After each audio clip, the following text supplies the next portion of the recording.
आप देख रहे हैं डार्क फाइल्स। डार्क फाइल्स में आज की कहानी हमारे साथ शेयर की है उत्तम जी ने।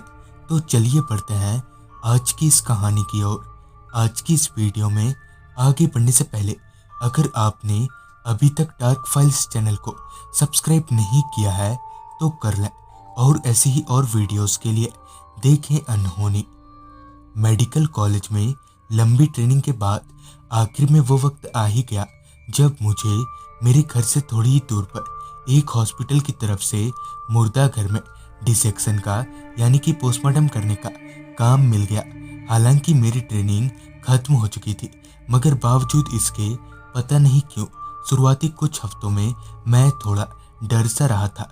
पहले पहले तो कुछ दिनों तक मेरे सीनियर्स ने मुझे कुछ सिर्फ चीरफाड़ देखने की हिदायत दी, मगर कुछ दिनों के बाद ही मैं डिसेक्शन अच्छे से करना सीख गया और अब मेरे में इतनी हिम्मत आ गई है कि मैं अकेले डिसेक्शन कर पाऊँ।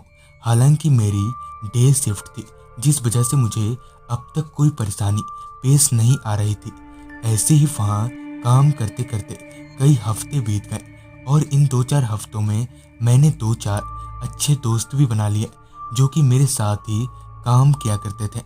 ऐसे ही एक सुबह करीबन 8:45 बजे तक मैं काम पर निकल गया। फिर जब मैं मुर्दा घर पहुंचा तो पाया कि पोस्टमार्टम का बहुत सारा केस पहले से ही आ रखा है। फिर जब मैं मुर्दा घर के अंदर दाखिल हुआ तो मेरे साथ ही पोस्टमार्टम कर रहे थे, लिहाजन मैं भी कपड़े चेंज करने के बाद काम पर लग गया।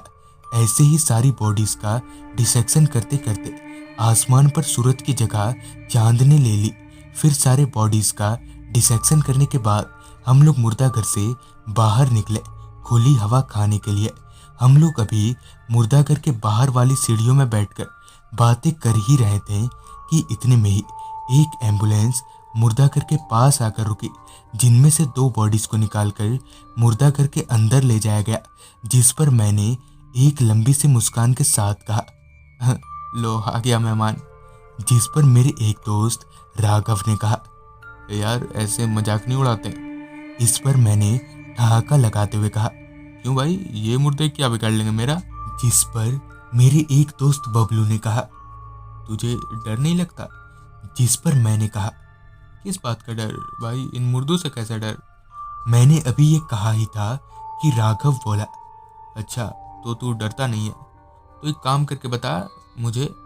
आगे राघव ने बताया कि मुझे आज रात ही मुर्दाघर के भीतर अकेले जाकर वहां रखे मुर्दों में से किसी 3 के हाथ में लगे नंबर को काट कर लेकर आना होगा, जिससे ये साबित हो जाएगा कि मैं डरता नहीं हूँ।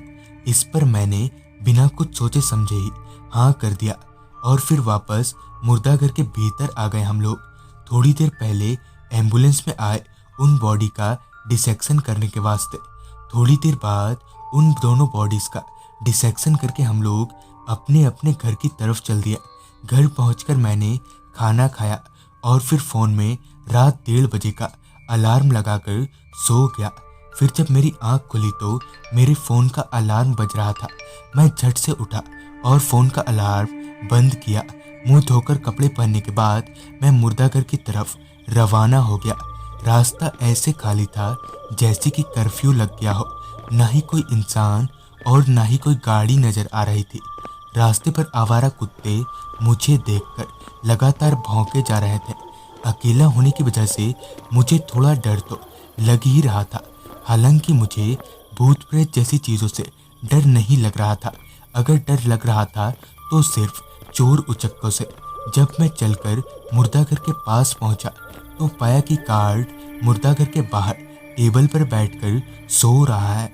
मैं उसके पास गया और उसे उठाते हुए कहा, शंकर शंकर चाबी दो। शंकर आंख मीचते हुए उठा और मेरी तरफ देखते हुए कहा, साहब आप इतनी रात गए और अभी चाबी। शंकर की इस बात को सुनकर मैं समझ गया कि ये बिना कुछ लिए नहीं मानेगा, लिहाजन मैंने 100 का एक नोट उसके हाथों में थमा दिया, जिसके साथ ही उसने एक हाथ से पैसे लिया और दूसरे हाथ से मुझे चाबी पकड़ा दी। चाबी लेते ही मैं मुर्दाघर की तरफ बढ़ने लगा।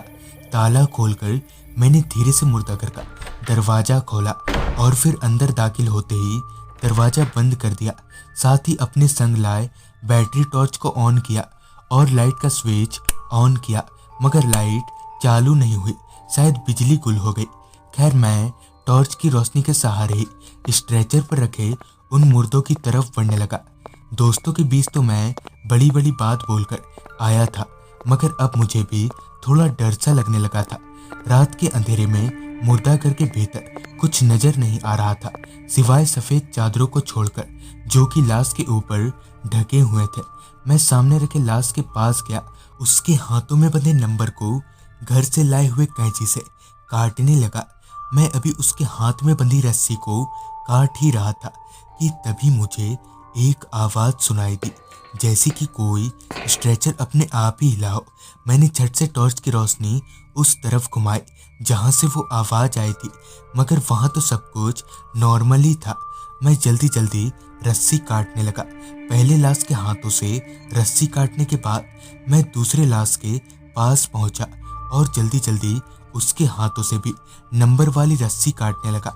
उस दूसरे लाश की रस्सी को काटने के बाद फिर जब मैं तीसरे और आखिरी लाश के पास पहुंचा, तभी फिर से मुझे स्ट्रेचर सरकने की दोबारा आवाज आई, मगर फिर नजरें घुमाने पर मुझे कोई दिखाई नहीं पड़ा। मैं जल्दी जल्दी उस आखिरी लाश के हाथों से अभी वो रस्सी काट ही रहा था कि तभी हड़बड़ाहट में मेरी कैंची रस्सी के साथ ही उस लाश के हाथों पर भी चल गई, जिससे उसके हाथों से खून बहने लगा कि इतने में ही उस लाश ने एकदम से मेरा हाथ पकड़ लिया। ये देखकर मेरे रगों में बहता खून बर्फ सा हो गया। मेरी तो इतनी भी हिम्मत नहीं हो रही थी कि मैं उस लाश से अपना हाथ छुड़ा पाऊं। तभी वो लाश एकदम से उठकर मेरे सामने खड़ी हो गई। इतना सब देखते ही मेरी चीख निकल गई। मैं चीखते हुए वहीं गिर गया। मेरी चीख सुनकर सिक्योरिटी गार्ड भागकर मेरे पास आया। पूछने पर मैंने उसे पूरी बात बताई। फिर जब मैंने अपनी निगाहें उस लाश की तरफ घुमाई तो वो अपनी जगह पर ही थी, मगर उस लाश के हाथों से अब भी खून उसी तरह से बहे जा रहा था।